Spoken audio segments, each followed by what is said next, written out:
start the streaming. Thank you. All right, so welcome to the breakout number 20. I might not be completely in focus. Hopefully Terence can take over. We have a few things to discuss. I called this meeting mostly because after talking with some external teams, I mean, not the usual round of people that I talk to, not core devs, but affected teams like mostly people from Lido and Flashbots, even people from Monad. I realized that there's a bunch of things that kept people being either against ePBS or wary about it because they felt that they were going to be affected deeply. And it turns out that oftentimes we can find like very large mitigations with small changes to the protocol. So I want to start with one that we had agreed a long time ago on this breakout to move into a system in which payments from the builder to the proposer would be processed not immediately by balance transfer. We knew that we had to do this anyways because of security reasons. We don't want to have large effective balances transferring from one validator to another one. So we knew that we had to churn that payment. And Francesco's proposal, that I'll get into detail later on the second point, but Francesco's proposal that we wanted to switch anyways to for choice used these payment channels in which we would churn, but at least to the end of the next epoch, the payment to decide even if the builder would pay for the block, would pay the proposer or not. Now, talking to external teams, it seems that the major ask they had nothing to do with the usual discussions we've been having up here or like the way we thought teams would be affected. At least most of the teams I talked to, they were very worried about the infrastructure changes that they will need.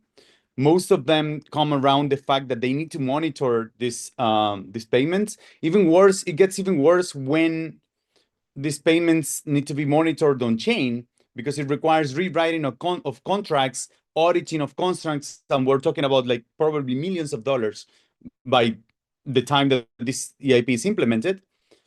And this had the breaking change was this thing of like moving the payments from the EL to the CL. So now there's this simple compromise that I want to propose. There are two versions of them. And talking to the people that are affected, it seems that it does represent a lot of savings to them. One is that instead of paying by just a simple balance transfer to the validator, we set a withdrawal in the queue. So we get the benefit of churning the payments, and we get the benefit of sending this payment to the EL by the usual withdrawal, and then these teams can just keep tracking in whatever contract they were receiving money, the payment. So this would still require changes on the tracking contracts, but it's not so deep as to go and check what's happening on the CL. They can still monitor the EL. Now, the two different flavors are, we could do just a simple withdrawals as that's it. That's a very trivial change. But then this would imply that payments would go directly to the withdrawal address. And this is something that we have no control. This can actually affect deeply, and even in worst case, to some teams that set the withdrawal address, for example, to be owned by an operator instead of like the protocol.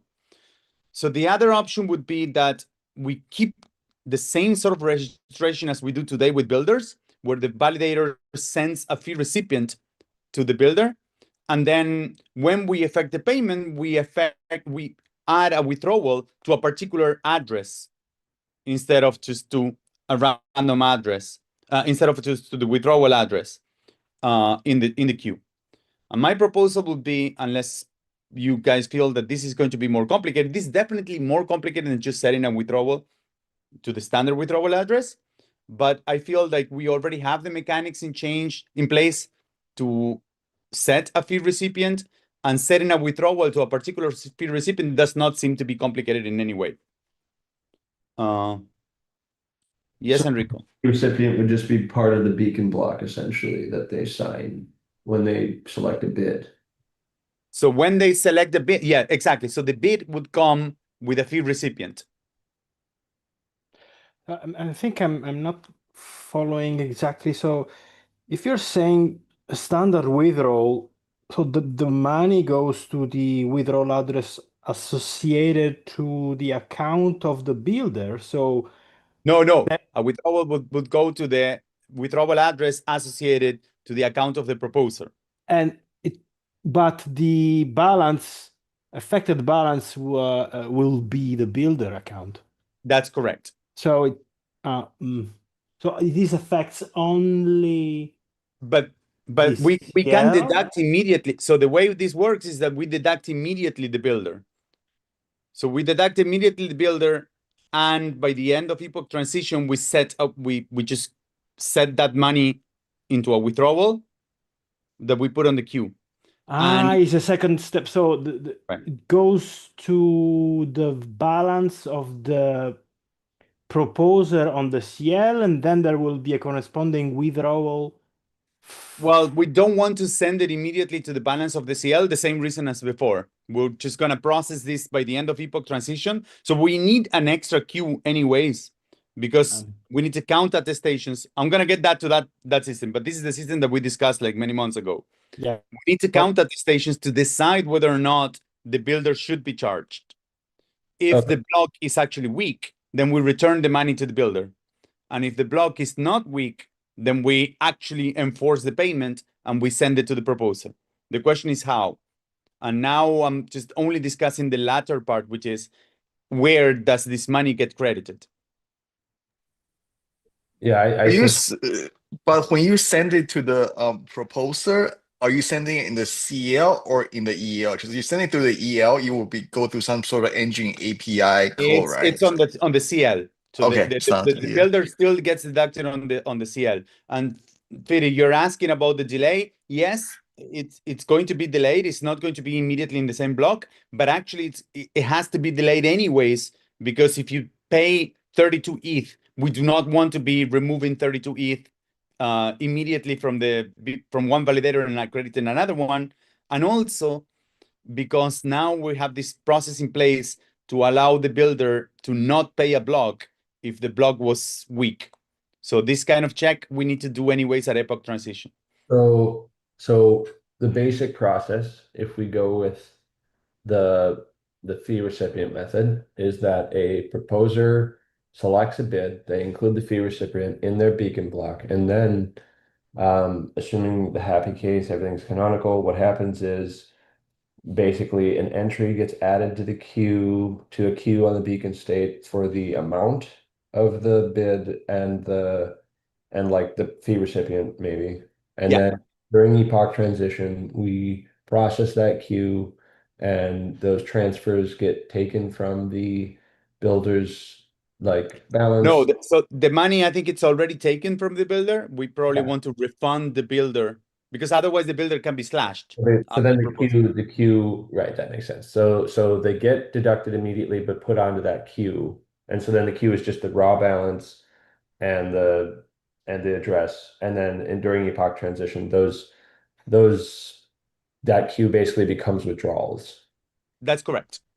Yeah. That's the proposal. The only thing that it wasn't clear in your message, but I want to clarify just in case, is not that the proposer will put the fee recipient in the block. The proposer should register with the builder the exact same way that they do today, and the bid should come with the fee recipient. So the proposer should check that the bid comes with the fee recipient that he wanted, because the builder needs to sign the bid. But for staking pools, this still require they to rewrite their current contract because this is happening on the CL, not on the EL, right? So Yeah, they still but have to the money, they will need to check this, and mostly because of timing more than the CL. Peter here can probably explain this better than I do. But my understanding is that since the money anyways is going to appear in the exact same contract that they received today, right? So then the changes are much less invasive than if the money appears as balance in the validator. That's correct. So in the case of Lido, if we just go to our rewards vault on the EL, through the withdrawal. So that doesn't really impact us as much as the original specification, which really impacted us. I would say that maybe from the external, not considering all these things, having the balance updated on the CL side would be nicer because you have compounding. Because now there is a weird case that most of the things go to the CL balance, but there's still some MEV stuff that goes to the withdrawal of the fee recipient, and which is kind of weird, instead of having a clean, Yeah, full I agree. compounding thing. I agree. I think this is the problem of like the fact the sad situation is that we already have this large production system that started before the final end game was designed, and they are affected. But I agree that the cleanest system is what we had already, that is happening only on the CL. And let me get to the different point, which is, anyways, we need to keep that system because there are validators, there are BLS validators. We cannot assume that every validator would have even a withdrawal credential, nor a fee recipient, nor anything. So I think we might want to allow a special situation in which the fee recipient, and even for self-building, I'm going to be self-building, and I would like that money to not get out of the CL because of compounding, as you say.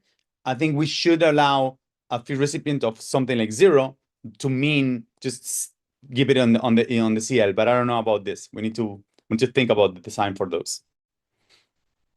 I mean, I think this is actually quite elegant, just because like we already had a problem where we can't, like, the only time it goes to the CL is on 0x0 credentials. And in that specific case is the only time we actually don't have to worry about queuing the balance for, we don't want massive amounts of churn that we haven't accounted for.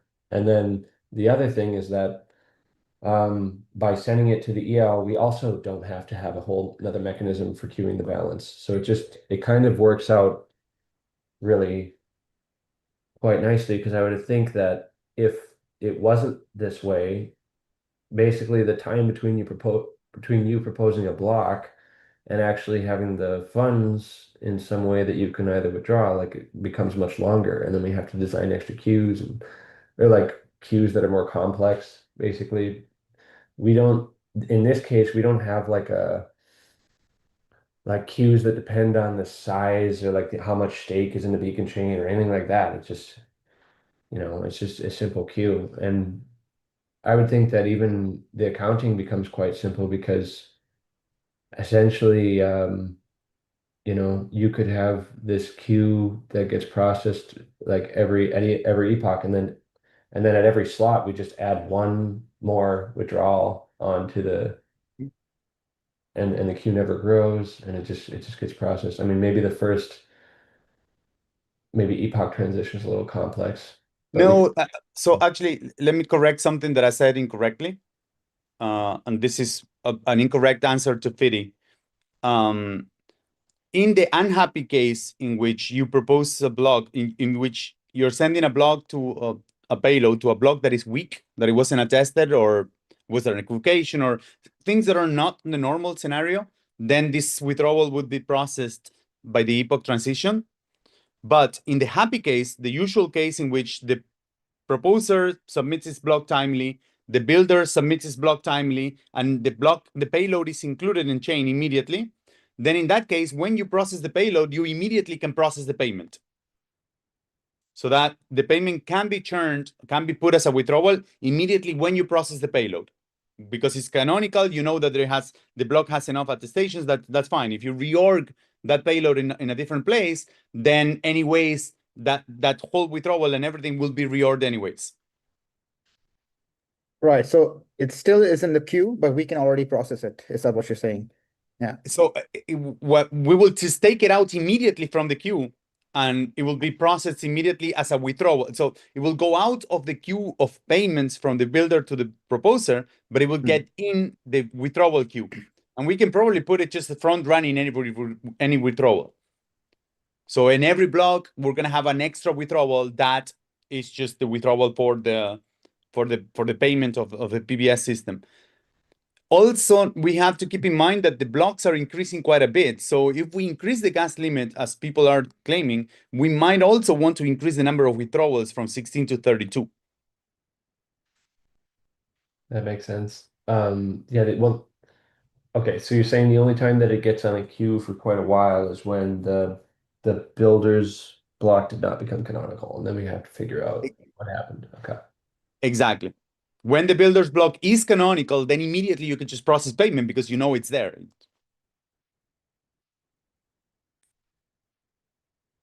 So are there any questions about this or any?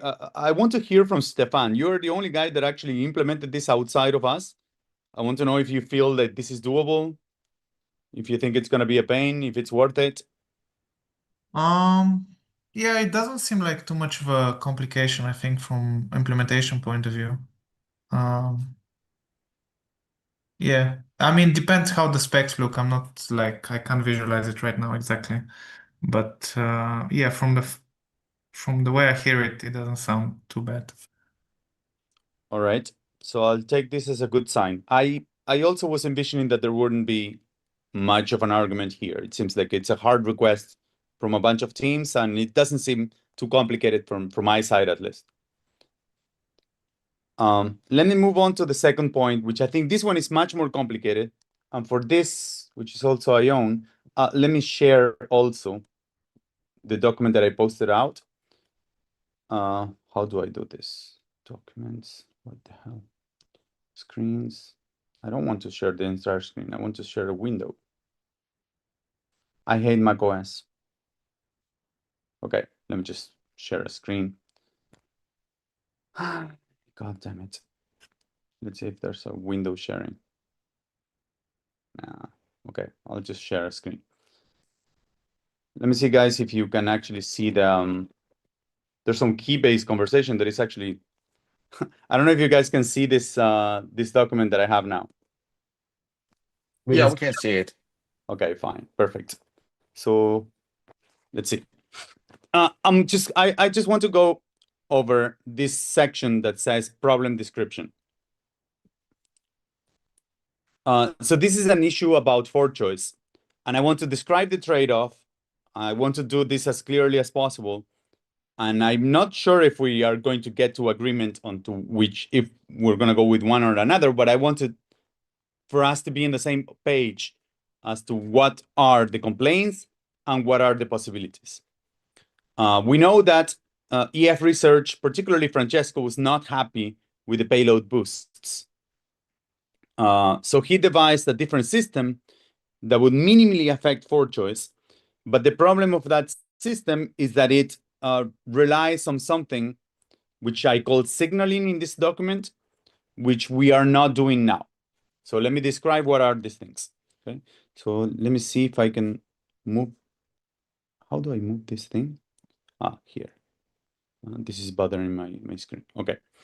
So if you're seeing in your screen, because I can't see what you guys are seeing, this diagram here, this diagram, the blue nodes are blocks that were produced and the payload was revealed and is included. So the new thing that ePBS for choice needs to deal with is the existence of these orange nodes, which is a block where the CL block was included, but the payload was not included. So this diagram that you see on the screen is a diagram in which the proposer of slot N is proposing its block, reorging the payload. It's proposing the block on top of the consensus block of N-1, but without the payload of N-1. And here's where all the problems arrive. We want attesters. So we want to protect the builder in this situation where the proposer is trying to reorg the payload. Suppose that the two blue nodes are timely, they're honest, they were seen on time by the whole, and they are valid. So now the proposer of N decides to anyways reorg the payload, and attesters of N need to enforce that this doesn't happen. So an attester for N needs to signal that they are not happy with the block of N. How do they do that? There are two possible ways of doing this. The simplest of which, from the point of view of specification, would be when I send the attestation, I send the attestation saying, not only am I attesting for the beacon block of n-1, but I'm also sending you what is my EL hash, my head hash. Or I tell you, I am attesting for n-1 with its payload in. Okay? So this is a way of saying n is not good. I am voting for n-1 with the blue node. I need to say I'm voting for the blue node somehow.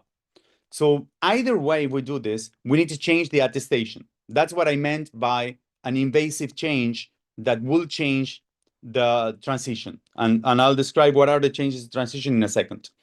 But the whole point is that this attestation should signal some way that I'm voting for blue and I'm not voting for orange, because the attester from N already knows what is the payload status in his view of the blockchain. So we could add a Boolean saying the payload was there. We could add just another root saying this is my, so we, as usual, we have a beacon block root, which is the head of the consensus layer. And then we add a block hash, which is the head of the execution layer. And then an attester from, in this situation, an attester from N would send the beacon block root of n-1 and the block hash of n-1. Whether if an attester wanted to vote on orange, would send the beacon block root of n-1 and the block hash of n-2. Yes, Enrico? Just one question to complete one thing that you wrote in this document that I was reading. So you're saying that the PTC is not safely usable in this case because you mentioned that there might be some edge case where you are not it's not safe to consider the PTC for the I don't think N1 we should and N-1. decide with the PTC because, well, first of all, the PTC does not have information about the validity of the block. So the PTC could agree that the payload was there, but then the block was not valid. Right. This was, yeah. Well, I mean, you could probably go around that thing because attesters can use that information, then make it conditional to their validity view that they themselves can evaluate now. Yeah, I mean, but then there's a situation where the PTC doesn't even reach consensus, the PTC might be split, and so forth. It also just seems more secure to, yeah, if you can solve the problem without PTC, is definitely better, much more secure. But then it depends by how much complicated this becomes. Notice that PTC does not help. I mean, PTC is not really playing a strong role in either approach. I'm only describing one approach, which is you vote and you signal within your attestation what is one of the two branches that you're voting for. Right. So once that we know that, then those attestations, the balance of those validators from block N would only support the branch that they're voting for.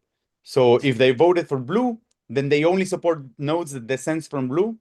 And if they voted for orange, then they only support nodes that descend from orange.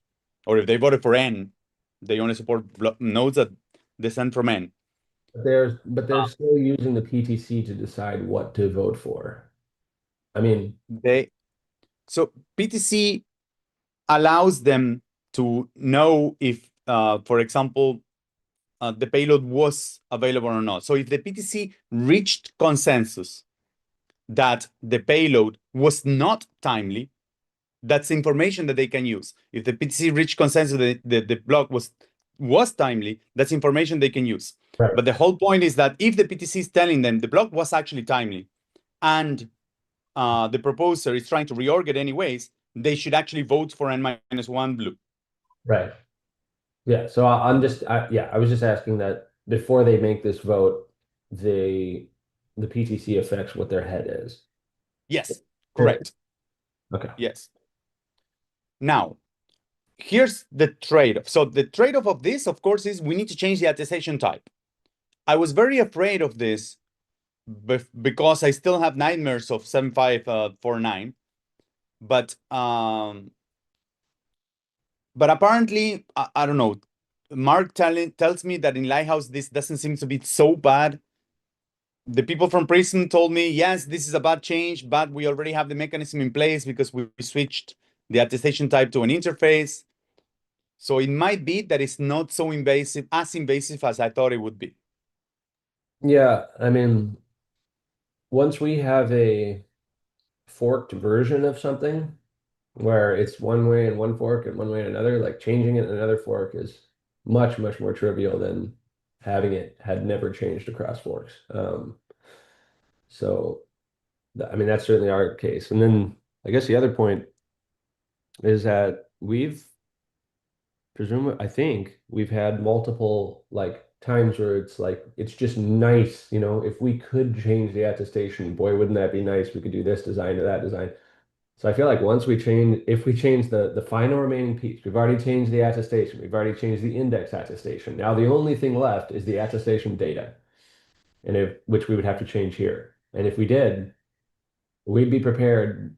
I mean, our code base would be in a place where we could change it later if it became there. I just want to point out to that piece. And actually, I feel like it would be cleaner because But I think that there are obviously impacts not just in code base, but in the attestations, numbers, and aggregations, because you change the attestation data, the roots changes of. So if you have different conflicting votes on this particular information that we are adding, so the block space will be affected because you have more different attestation that it needs to but there's only be addressed. two, right? Or what I mean by that is this change has only added like one more degree of freedom that has two possibilities. So Yeah, but you're potentially in the worst case you are doubling yes, that's the number of Yeah, but that's a attestation in good a thing, block. Francesco. Enrico, I'm sorry. It's a good thing that we actually can aggregate attestations that were meant to be for different branches, that we aggregate them separate. So when I describe the current mechanism would have two different views of the blockchain attesting for the same root. That would be aggregated, actually, as you say, they will occupy less block space, but we will be mixing votes that were meant to be for different branches on the same attestation. Yeah, not changing the attestation, you lose Yeah. this information essentially.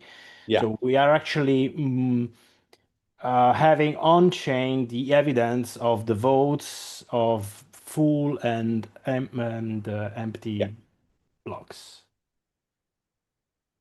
Yeah, and then I mean, obviously it's great to not change like not have twice as many attestations or being able to aggregate twice as efficiently, I guess would be the way of thinking about it. But we just saved like, what was it, a factor of 64?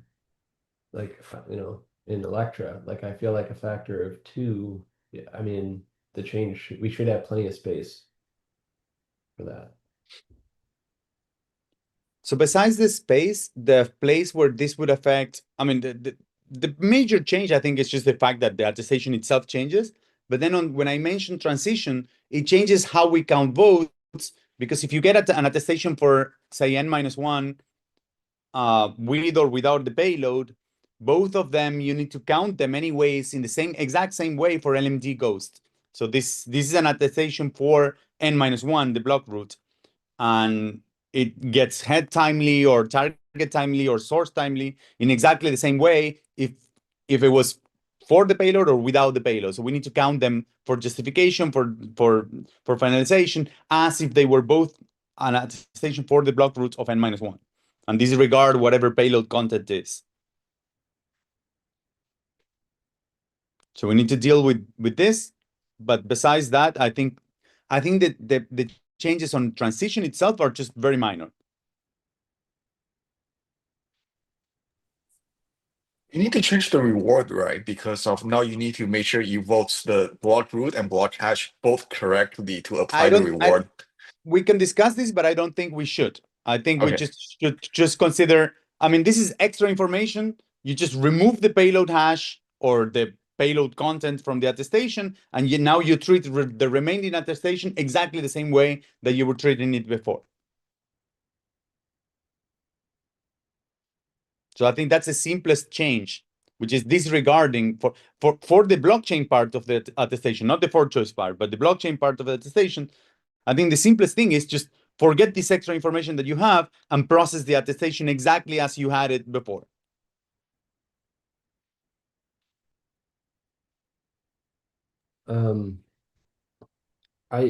So you had indicated in the post that adding this extra information, this signaling way of doing this, makes the state transition more complex. Well, that's what we're discussing now. It's this thing that now you need to deal with in state transition. You need to deal with counting for justification, counting for the tiny flags of the attestation, and all of these things.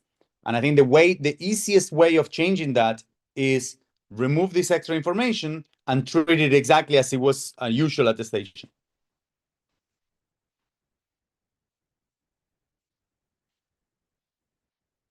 Yeah.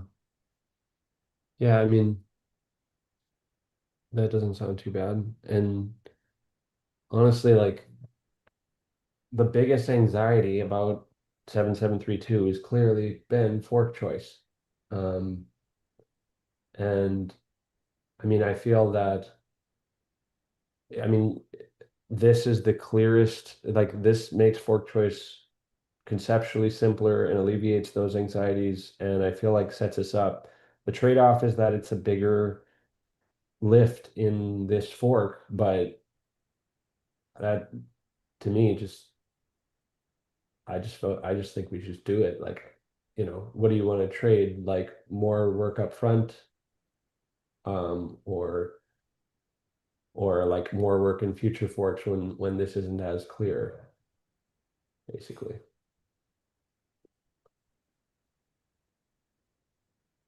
Okay, so let me say what the trade-off is, but you guys have already implemented this version before. So what is the current way of attesting against this block of N? So in the current specification, an attester from N that is not happy with the proposer that is proposing and reorging the payload, since we're not changing the attestation, that attester will attest for N-1, the block root of N-1. That means that that block, that attestation, that balance from that validator counts for both the orange and the blue branches. We cannot distinguish between these two branches because we only are getting a beacon block root, but we count against the block from N. So that an attestation from N that votes for a block root, which is previous from N, we count those against the block of N. This is the biggest change, and this is what makes for choice actually much more complicated, and it requires a complete reanalysis of all the reorgs and so forth. Because now those votes that are actively against N, they make the weight of N-1 or N- or either blue or orange higher. They vote for these guys and against N, and that makes the proposer of N+1 makes it easier for that proposer to reorg N completely, entirely, even if N was honest. That's the thing. When you use your attestation to attest for a previous block, then that attestation allows the next proposer to try to reorg the current block. So that kind of analysis is the analysis that the payload boosts. I think I was very thorough, and I think I found all of the actual thresholds that we're resistance for, but it is clearly true that it changes the way that we are counting votes. And I think this is the main complaint of people like Francesco. If we don't do that, if we do signal on the attestation, then the weight count, we still have this complication that we need to deal with the two branches, whether today there's only one branch. But that, besides that, the weight counting is exactly as today. We do not need to be running for choice slot by slot, checking where this attestation happened or not.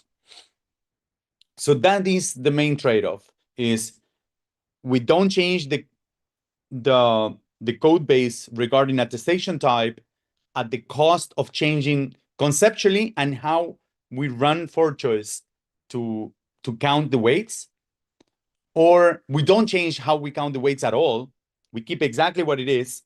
Today, we use PTC though as a signal to say which branch you should attest for, but we don't change how we count votes on the weights on the nodes. And I think it's clear that for choice becomes simpler. So that is a trade-off. I think Mark already made a point of what his position is here. I would count also Francesco as making a point of what his position is here. I don't know about the rest.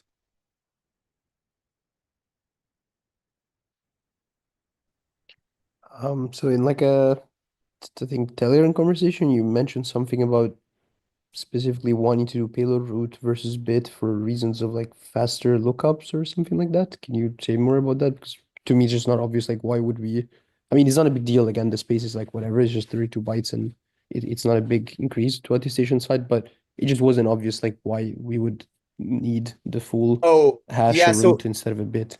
it's fine if it's a bit. I don't have any particular preference. Francesco is mentioning this thing that this extra information could be just a Boolean.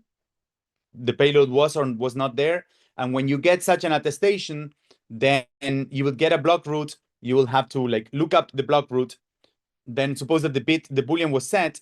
Once you have that block route, you need to check what is the hash, check if you have the hash for that block, so that the attestation can actually be processed, because now you have all this attestation is for a block, for a node in ForChoice that you already have, that you've processed.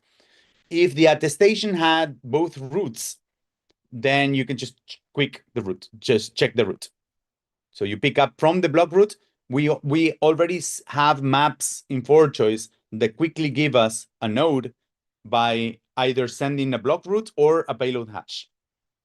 And these maps become very, I think they become necessary on ePBS to have this fast access to a ForChoice node coming either from a block route or from a payload hash. But it's minor. I don't. It's not that I feel strongly about one or the other one. I think this is just a minor detail. Yeah, Mark. Oh, there's a lot of things in the chat. Let me stop sharing because I can't see this chat until. Does this choice affect like the time for when a builder feels safe at all? No. These timing games of when the delay between choosing the bid and releasing the payload is going to be there. ePBS makes it on chain explicitly on the protocol. Today it's there off chain. The relay has the delay. This thing is about like not being unbundled, and this will exist in whatever design you have.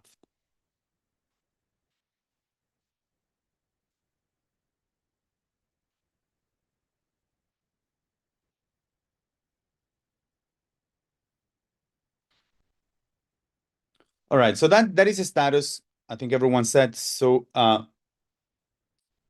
This is a very small group, and people have their.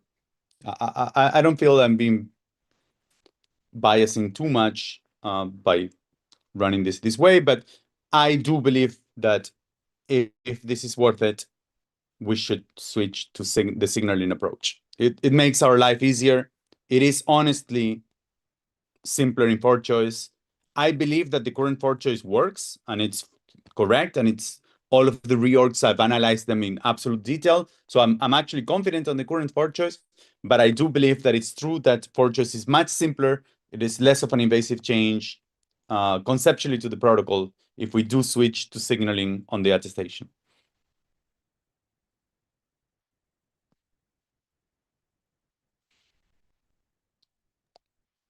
All right, so the last topic, which is part of the same one that I needed to discuss, which is this thing of the payment.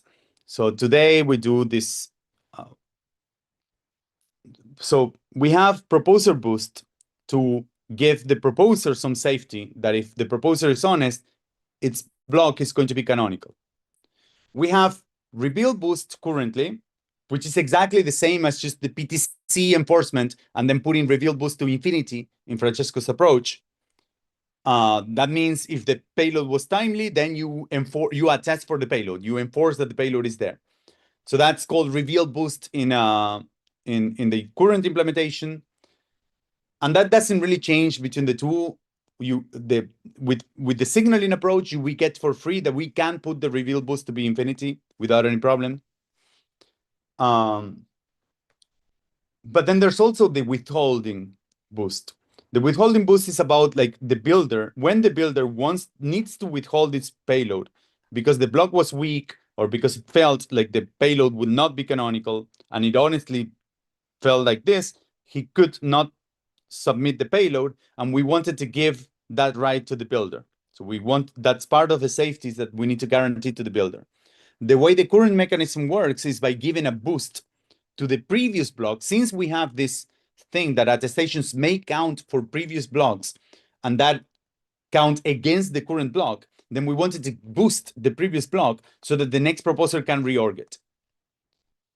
Now, the rest of the document that I wrote and I was sharing just now was about a mixed scenario in which we switch to Francesco's system where we just count attestations. So the builder will just count attestations. When it reaches a particular threshold, it might be 40% if we do the signaling approach, it might be 50% if we continue on this block slot mechanism. But whatever it is, the builder just counts attestation. Whenever it's safe that the block cannot be reorged by this next proposer, then it just submits the payload. That approach is what, since we now are counting attestations, and attestations might come in later than the slot itself, that's what makes us that we need to have this queue for enforcing payments. This queue for enforcing payments is about that, is the builder withheld its payload, the block appeared, the payload was never included because the builder withheld it, and then we later on need to decide whether or not the builder had to pay for withholding the payload or not. We count attestations by the end of the epoch, and if certain threshold was achieved, like 60% is in Francesco's proposal, it could be 70% if we keep block slot, then we need to pay the proposer. And if it didn't reach that threshold, then we return the money to the builder. I believe, and this was clear many months ago, that we agreed that this system would have to be in place anyways, regardless of like the safety for the builder. We want to have this system in place anyways to not allow large transfers for validators. So I think this is clear that we're going to go with a payment queue. And the question is, do we want to, if we're going to go with a payment queue and we want to keep block slot, that's why I produced this this document that explains why block slot remains with the same thresholds for reorgs. So the same safety assumptions are in the block slot mechanism with this way of enforcing withholding safety, or we just to switch completely to signaling and we keep the current forgeries. Okay. So that's all we had along for choice. It seems only Mark expressed opinion regarding whether or not to switch to the signaling. I don't know about Enrico and Stefan or any other clients.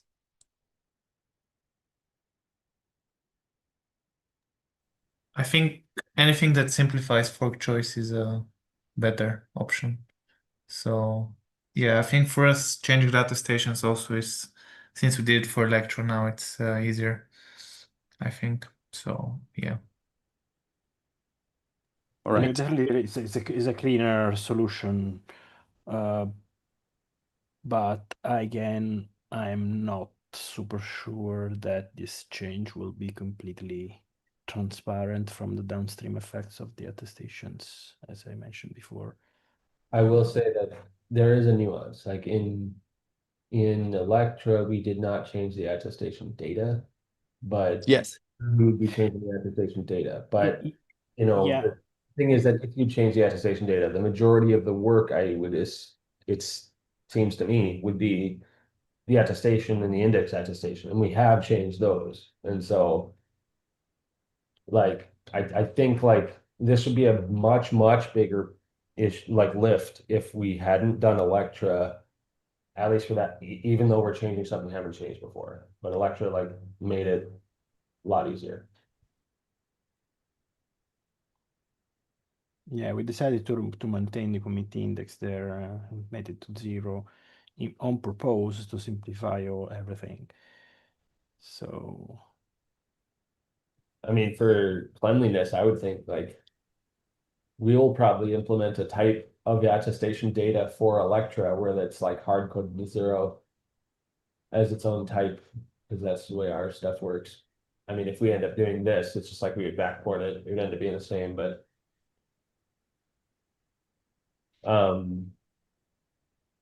what else was I gonna ask? I don't remember now. Let me think about it. So we have also a presentation from Tony here. I wanted to just reply. So there seems to have been a long discussion on the chat. Well, I couldn't read it. So I think it's Anskar who's asking about yeah. So the issue of the unconditional payment, why we have it. So the removing unconditional payment, but keeping the separation. The big win of 7732 is separating the broadcast of the payload and the block, completely separating the broadcast of the payload and the block, and maximizing it, maximizing broadcast time up to the PTC attestation. There is no way of doing this without this, like having this PTC attestation being very light. This has nothing to do with unconditional payment or not.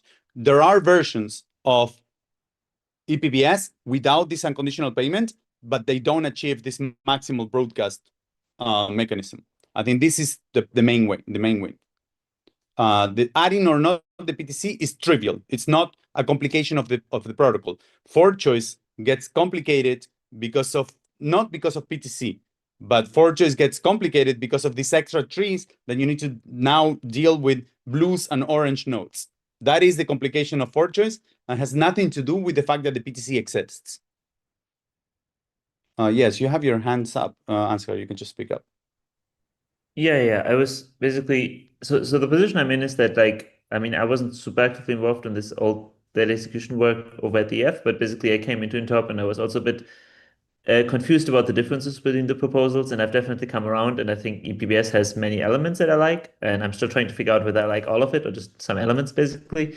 So that's where I'm at right now. And in particular, yeah, to me personally, just like I'm not yet sold on this point of the unconditional payments because it feels like it's very prescriptive on the kind of type of architecture or like kind of infrastructure situation it tries to achieve, but then there's no guarantee that actually anything will change in practice. So it feels like there's just like it feels a little like that part I just don't quite understand why it's in there. And I agree with what you just said that basically even if we were to completely ignore that point that like any design would have to kind of look like this, in principle I think I agree, but then I would still like to basically explore these variants of ePBS that, for example, just do the same thing but without the unconditional payment, or they basically, for example, I'm not 100% sure by the way you do need this PTC. I know there was some alternative variants that still do the full attestation back at the end of the slot and basically just have some sort of That's what virtual. we'll hear now, which is Tony. Tony will describe Yeah. now this design where the PTC and attesters are the same thing. Yeah, exactly. Maybe we can just go into that. Basically, where I'm at is I feel like ePBS really kind of has a lot of these benefits that we've talked about in the past. I just feel like for now I would want to like still understand, do we actually want to do exactly ePBS or more like one of those variants of this ePBS style approach? Yeah, that's all I want to say. All right. So I think this covers everything. I guess I can answer Francesco later. Tony, if you're there, you wanted to share. Yes, I don't really have a presentation or anything, and Ansgar already kind of introduced the topic a little bit. I also don't want to rehash the whole conversation we had at the Introp. I think this design that we ended up with in the morning is definitely kind of worse than ePBS was, and I think we agree on that. But I think it might still be worth to kind of look at the whole design space and then keep the pipelining and the unconditional payment kind of separate. I think by now everyone agrees that ePBS gives you kind of nice properties when it comes to the pipelining.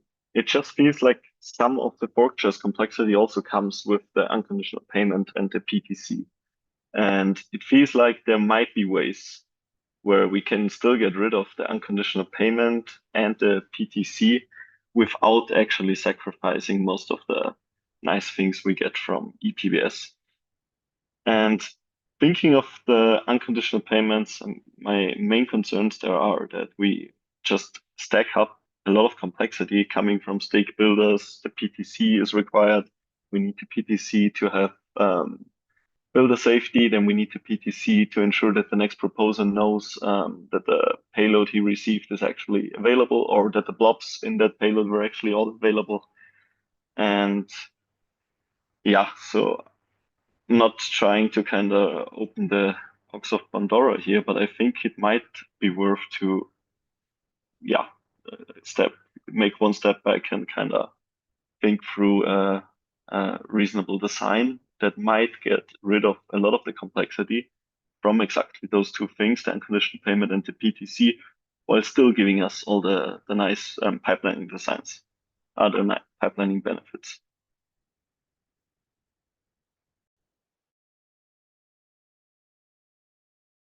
Well, I mean, I don't know what you have in mind there exactly, but I would like, I feel like the nice pipelining results of ePBS are a function of the fact that like it forces you can force the testers, or you can force proposers to choose very early in the slot, and then the addition of this extra PTC, which is entirely for like making builders happy, allows you to remove the aggregation from the critical path, and that allows you not only to use the entire slot for broadcast, but also to get shorter slots than any other proposal.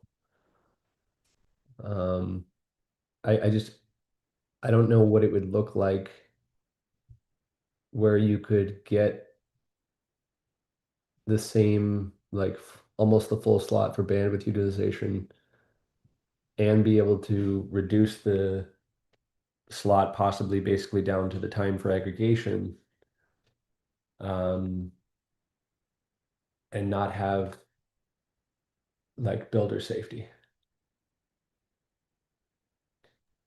Yes, I think builder safety wouldn't be a problem because we would just rely on the same mechanism that we use today, where we would still have map boost, the builders would still need to trust the relay, the proposer would need to trust the relay for the payment.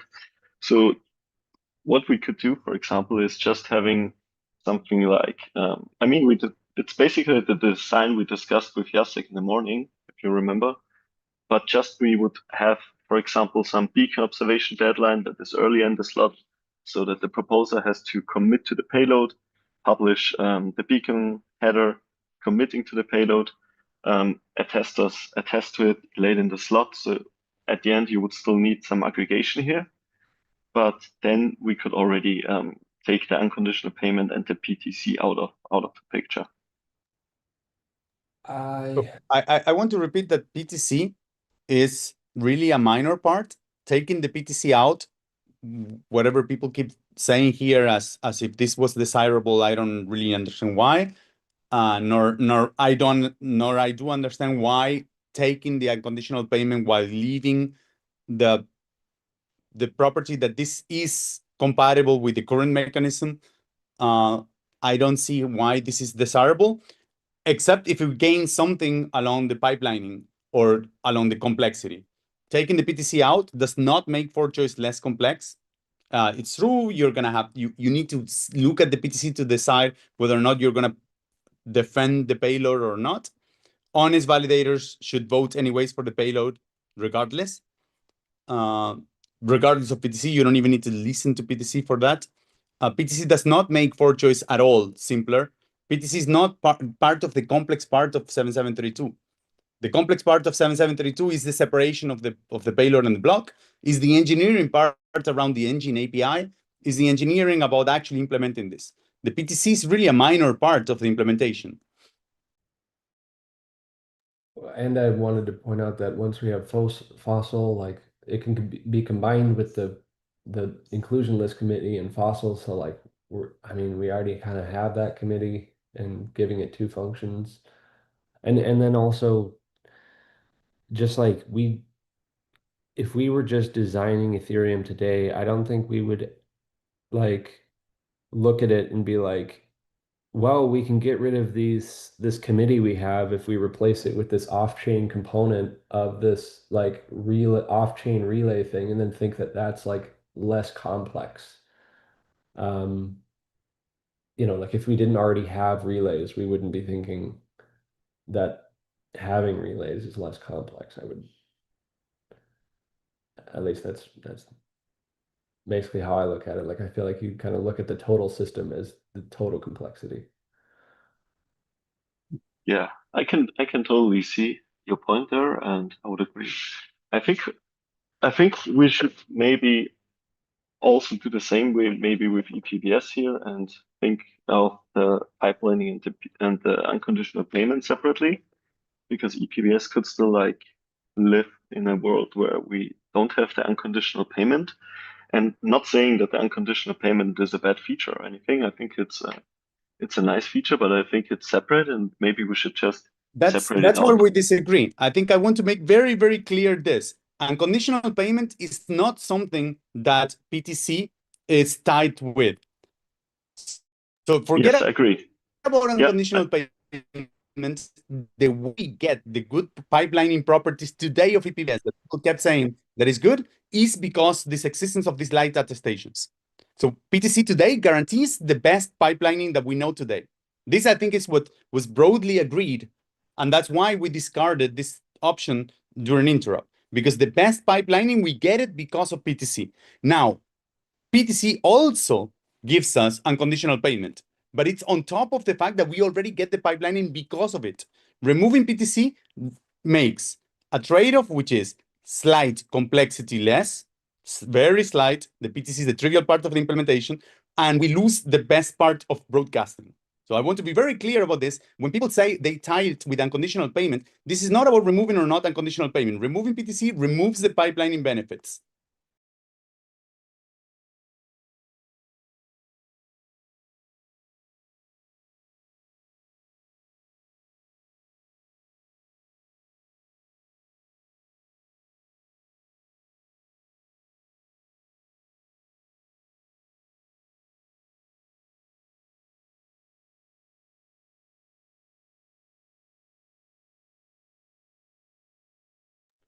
The chat history might be tricky, Ansgar, but I don't know. The people from Cat Herders are here. They might know if this is going to be available.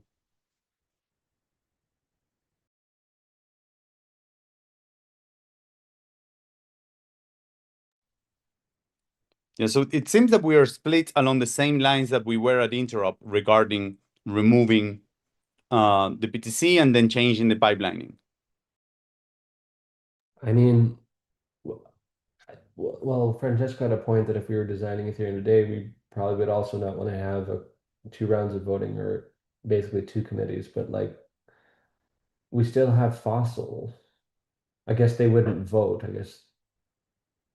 So the way Fossil interacts with 7732, this doesn't require PTC. So Francesco's design used the PTC for Fossil, but it's unnecessary. We can just include, we can just optimistically have our testers of the previous slot vote on the consensus block that commits to in the bid to what are the Fossil includers that are satisfied in the payload, and then validity of the payload is tied to those includers actually being there. So I think PTC probably is useless for Fossil. We need to think more about this, but I believe that we can remove the inclusion list part of the PTC in Francesco's design and just move it to our testers. But again, I strongly believe that the feature that we get of broadcasting up to the very last second is because we don't need to aggregate PTC attestations.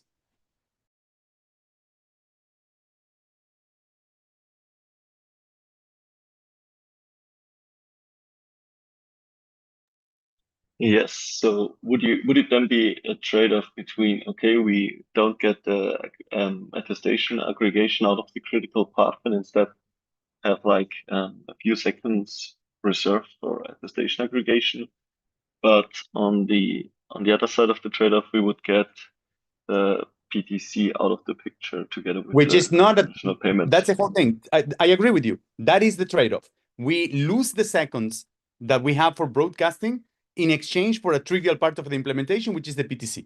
That's really the whole point.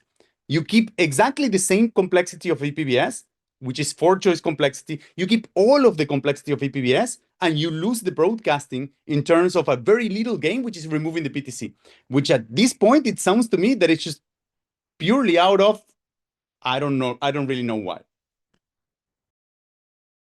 Yeah, and I mean, seconds doesn't sound like much, but that becomes more of the slot as we shorten slots. So like,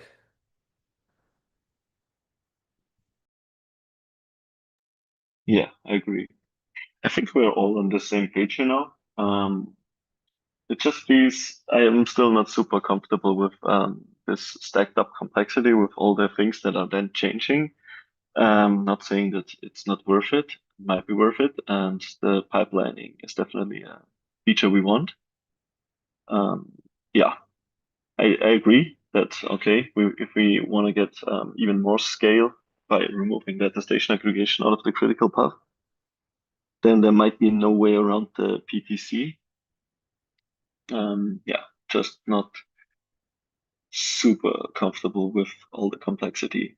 Also, like the things we just discussed we discussed earlier in the call with the signaling versus counting attestations for 2 branches.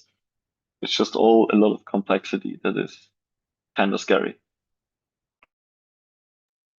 Yeah, with the signaling versus counting attestations, I completely agree. This is a big change. That is a big change in purchase. I haven't followed the agenda. Did anyone, Fidi, you had questions? I'm not sure if you added them to the agenda. Yes, you did. I don't know if this topic, if we can actually squeeze something more about this topic of PTC versus not PTC. Can we move on to Fidi's question? Seems that we can. Can you ask away, Fidi? Yeah, it's just there's something I think it was I'm sorry, I have to open the page, yeah. So there's an EIP-7732 that just got like an hour ago, released an hour ago. And then the question I had was, it seems that Ethereum researchers think that you can reduce slot times. And then this is going to be something that is independent of whether you delay execution or improve slot efficiency or not. Is this correct, or is this what's Absolutely correct. We could Right. just implement that the slot is now 6 seconds instead of 12 or whatever it's deemed to be safe, and that can be done without ePBS or without 7886 or without any other system. This can be done. so much time, you get so much less. Sorry, can you repeat? I missed out.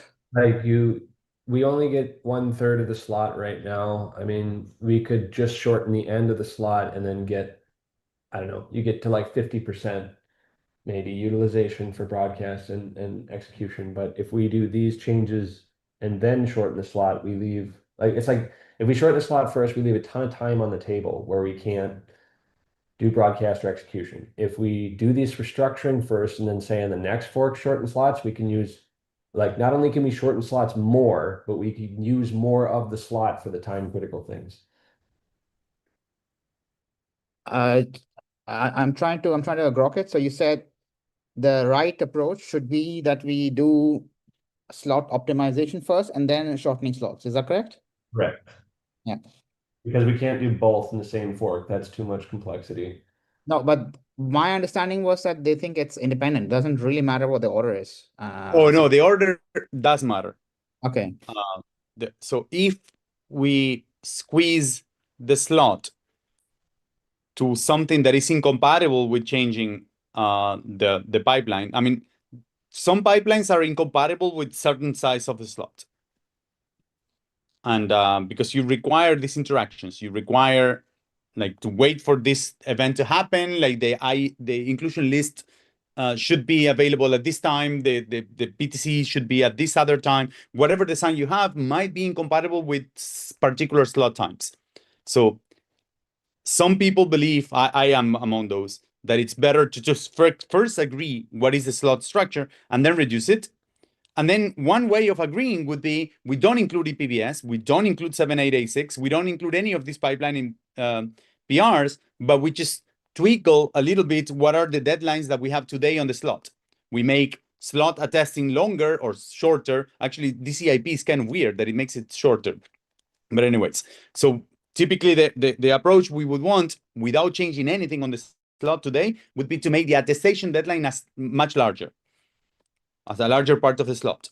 And then the aggregation deadline being shorter, and then the last part of the slot being shorter, and just make the whole slot shorter. This is something that is possible to do. What it's not clear is that if we do this before, then I think we are already agreeing on the shape of the slot. We're already agreeing on what kind of pipelining we want of the slot if we change the slot time now. So by that definition, you mean to say that this has to ePBS has to go first? Because there you clearly If we want ePBS, then it has to be first before changing the slot time, in my opinion. If we don't want ePBS, then we can just change the slot time. But I suspect that changing the slot time would kill ePBS.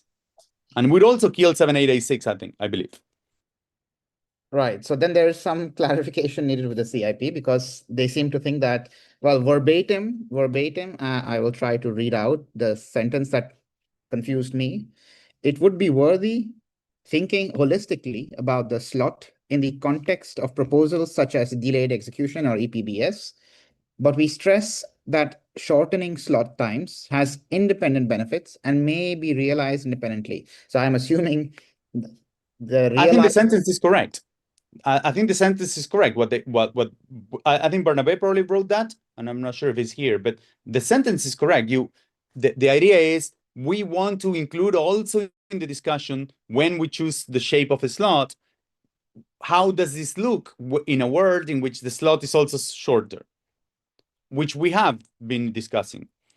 So this is part of the discussion, like how do all possible proposals look in a world in which the slot actually is shorter, because there is an independent interest in having a shorter slot time, regardless of slot utilization. There are benefits to having just simply a shorter slot time, even in a world of ePBS or 7886.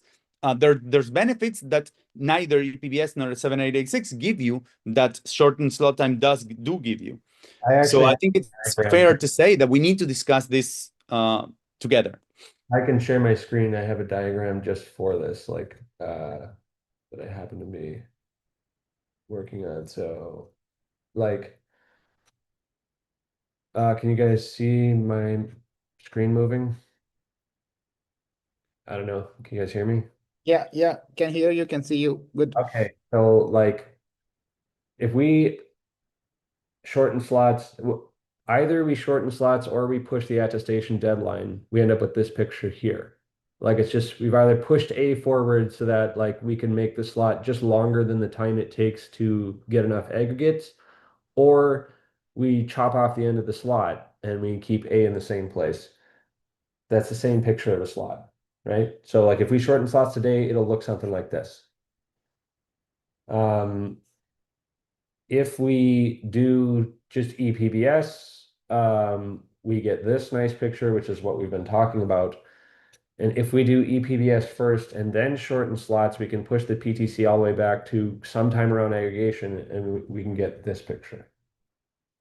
So like the point of doing it in that order is rather than like, chopping it off, and we lose probably more than half the slot to just doing none of these time critical things. If we do it in this order, we first use the full slot, then we shorten things. We get shorter slots. Not only do we get shorter slots, well, these are the same effect. We can do shorter slots because we're doing more things at the same time in the slot.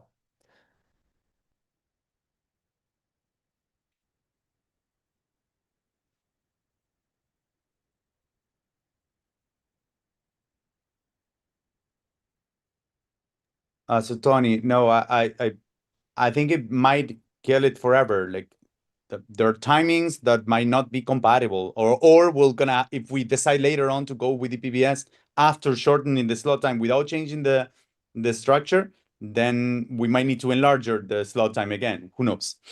I don't know. It's hard to do this. I mean, to think about this without actual testing these things, and testing shortening slot time with ePBS at the same time would be very, very hard. Yeah, well, and also like even if we did it the other way around, we would basically do a bunch of testing to determine the like optimal timings of things and then shorten the slot to that amount. And then the next fork we would do The same. and then the next fork we would do all the timing tests again to figure out how we would shorten slots under ePBS. So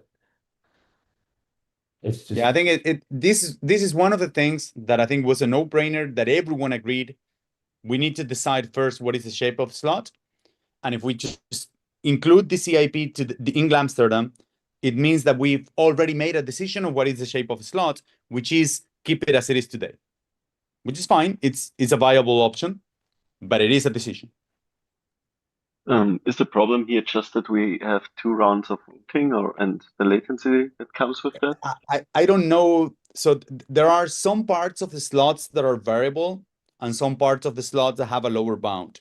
I don't know exactly what is going to be the exact interaction with inclusion list includers, the part of the attestation, unaggregated attestations that the builder needs to check, the part of aggregation itself seems to be fixed. So all of those little pieces play different in how you can shorten the slot on ePBS than without ePBS. And something similar happens with delayed execution. it just to me it doesn't I don't know why we would prioritize in this direction because this is the best we get if we do like the picture that's on screen is the best you get if you shorten slots in this fork. I don't know why we would do that. Yeah, it's clear that I don't know. For me, it's a no-brainer. So again, when things are a no-brainer, I don't understand why people push in different ways.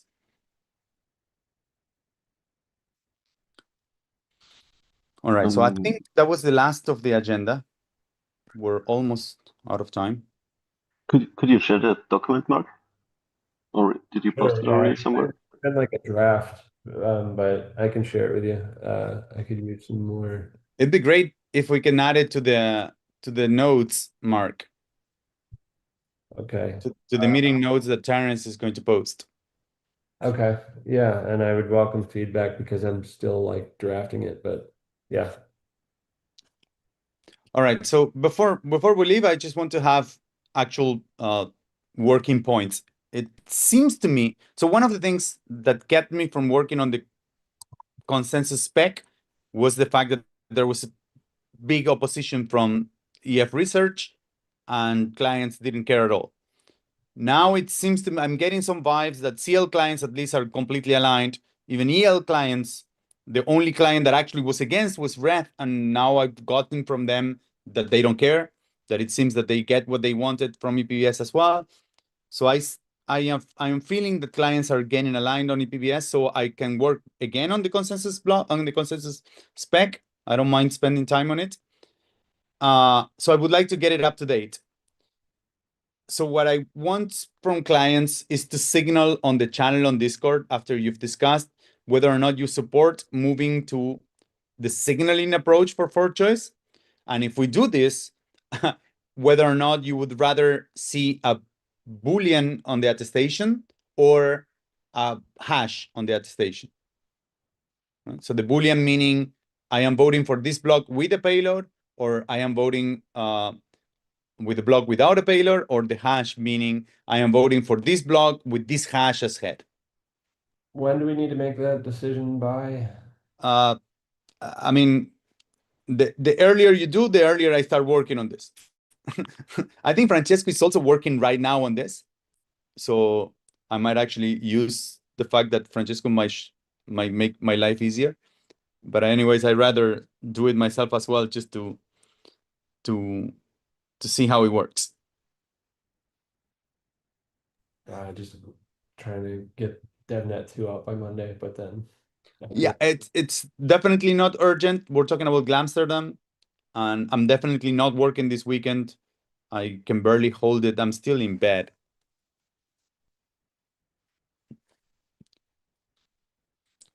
All right.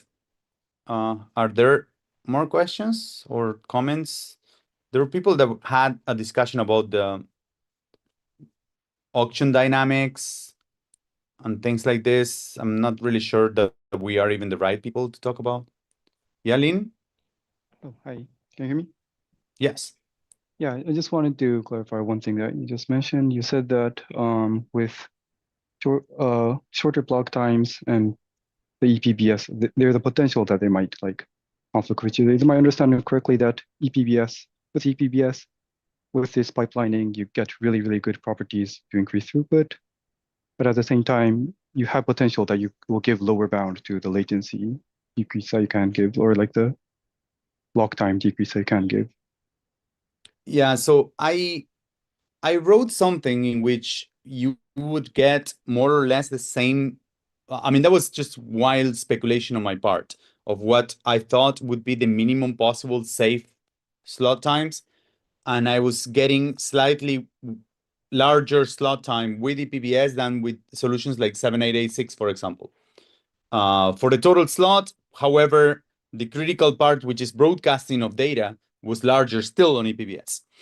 On the other hand, even then, which I think that they were more or less the same times, even then, there was an assumption which is unfair, which is something that we have today that we will always have, and I don't think I'll ever be convinced that this will not happen, which is the builder needs to delay the revealing of the payload to protect itself from unbundling. There is no current solution to that problem. The problem now is happening off-chain, and ePBS makes it on-chain. And that delay is exactly the delay that happened, the difference between 7886 and ePBS at the limit in which the slot time goes to 0. So I think it's very unfair not to count that delay in a world where this delay will happen anyways off-chain. But modulo that comment, yes. My guess is that purely talking in terms of protocol timelines, I think the shortest I could get one was like 4.5 versus 4 seconds, or 4.7 versus 4 seconds, something like this. I see. Thanks.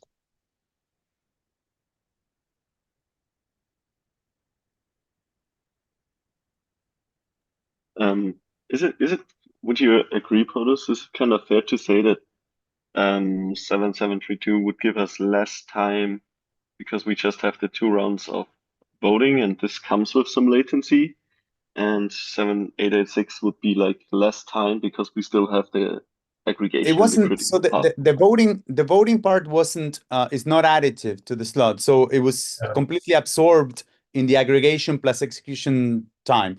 So I think the extra voting does not add a latency. The actual extra latency that the slot has that is not utilized in 7732 and 7886 doesn't have is the latency between block reveal and payload reveal. So that distance is in protocol in 7732 and it's useless in 7732. So it's actually a constant that cannot be removed from by making the slot shorter. But I think that distance also is there in 7886. It's just that it's not in protocol.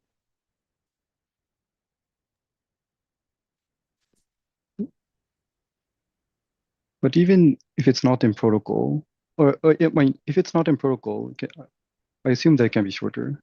Like you don't have to be this conservative as current deadline? Not really, right? Because so the deadline is so what happens is that you adjust the timeline for when the payload is the maximum time that it can be broadcasted, and then you allow the builder to play timing games in like trying to reveal as late as possible.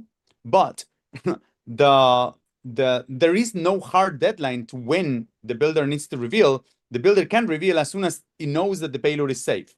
And they can do this with ePBS or without ePBS in exactly the same way. So today what they do is they wait until they know they are safe and then they reveal.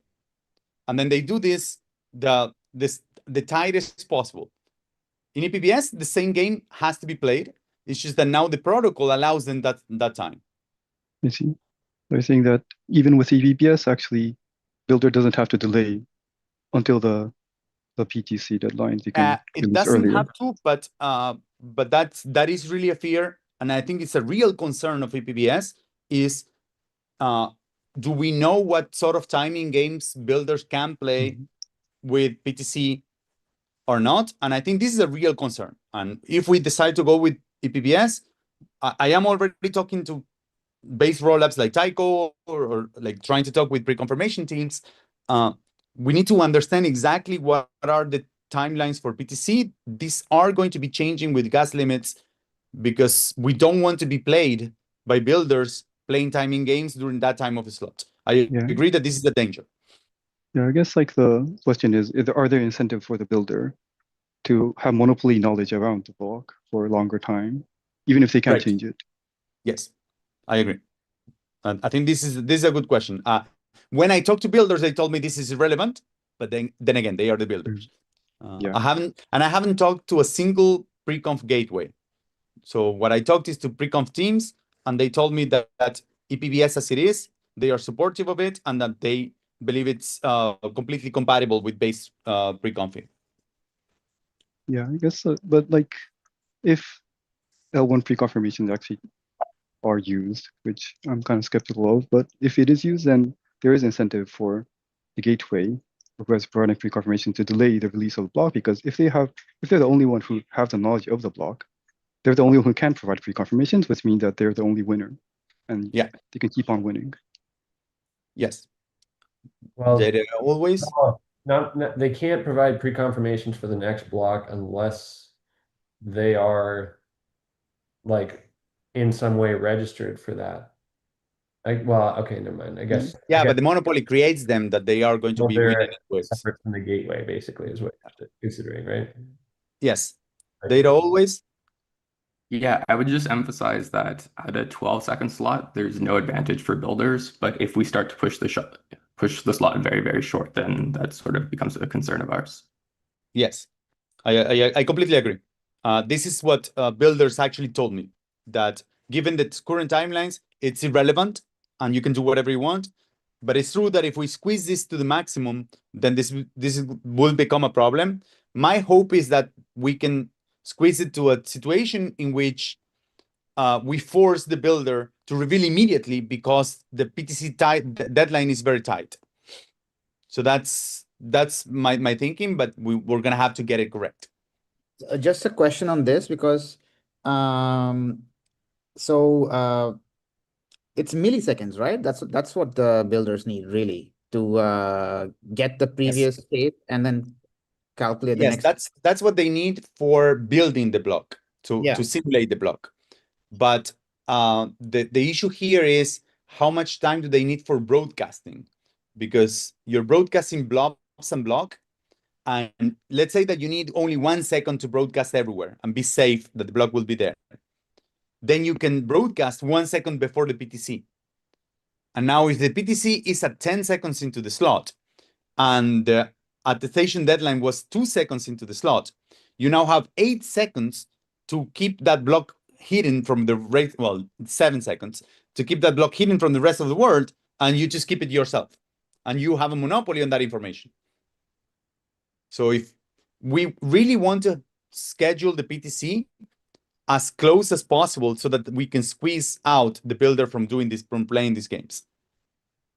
That's my guess, but this is not my expertise.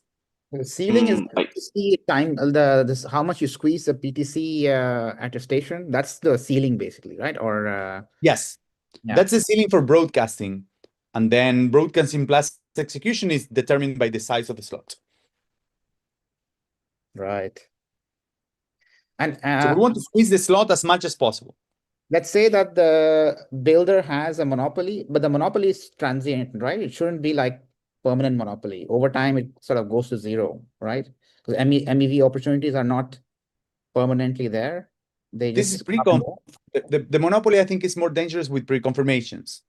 Like they can become a pre-confirmation gateway and they win every auction if the gateway has more information. That I think is the actual danger. If So then pre-confirmations become prominent, they can win private order flow because private order flow will flow to them because they have more information. Therefore, they can provide pre-confirmations that others can't. So just to summarize, ePBS as it is, not a problem for pre-counts. But then if you start squeezing the slot, and there's ePBS, now there's a problem with pre-confirmations. Not I wouldn't phrase it that way. We don't really know about this problem today. So Okay. we are suspecting that there might be a monopoly on information that might play a role. That monopoly of information does not play any role today for building, for like L1 block building, but it will become a problem for L1 block building if the slot is very, very short. But I don't know how the dynamics with pre-confirmations of this particular problem is. Tony, you had your hands up for a while. yeah, just to understand it, I think I got it wrong here with squeeze. I mean, we on the one hand we want to put the PTC as early as possible to avoid builders kind of leveraging their monopoly, and on the other hand we want to put the PTC as late as possible to allow for as large payloads as possible. Right? Is that the Correct. So, so Okay.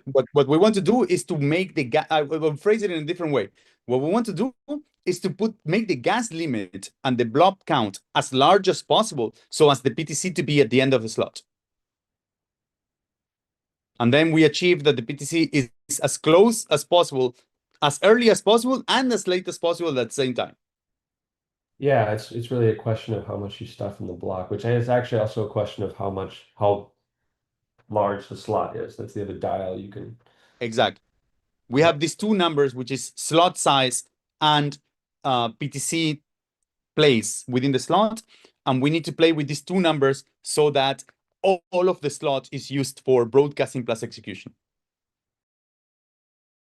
So this more subtly, though, brings up a point in that we can crank up blob limits to try to make them not want to use this monopoly, but that's only so effective if, say, like the blobs are really worth more than monopolizing, because you can just have less blobs that you're broadcasting in your block and then monopolize the.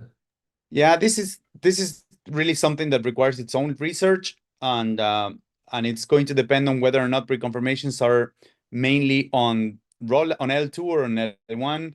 If you're giving pre-confirmations for things that are happening on blobs, or pre-confirmation for things that are happening on L1 called transactions. So I think this is just second order thinking right now.